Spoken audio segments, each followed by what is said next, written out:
നിങ്ങൾക്കറിയാമോ, സാവരി എന്ന ബോളിവുഡ് ചിത്രത്തിന് പ്രചോദനമായത് ദസ്തേവസ്കിയുടെ ഒരു കഥയാണെന്ന്? ഞാൻ അടുത്തിടെ വായിച്ചൊരു പുസ്തകമാണിത്. ഫിയദോർ ദസ്തേവസ്കിയുടെ വൈറ്റ് നൈറ്റ്സ്. വായിച്ചു കഴിഞ്ഞപ്പോഴാണ് ഈ പുസ്തകത്തിന് സഞ്ജയ് ലീല ബൻസാലിയുടെ സാവരിയുമായുള്ള സാമ്യം മനസ്സിലായത്. വൈറ്റ് നൈറ്റ്സിൽ ഏകാന്തനായൊരു ഡ്രീമർ ഒരു രാത്രി നസ്റ്റൻക എന്ന പെൺകുട്ടിയെ കണ്ടുമുട്ടുന്നു. തുടർന്നുള്ള കുറച്ച് രാത്രികളിൽ അവർ പരസ്പരം അടുത്തറിയുന്നു.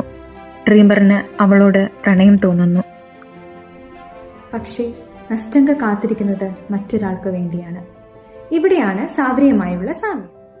കഥാപാത്രങ്ങളും ലോകവും അവതരണവും വ്യത്യസ്തമാണെങ്കിലും രണ്ടിന്റെയും വൈകാരികമായ കാതൽ ഒന്ന് തന്നെയാണ്.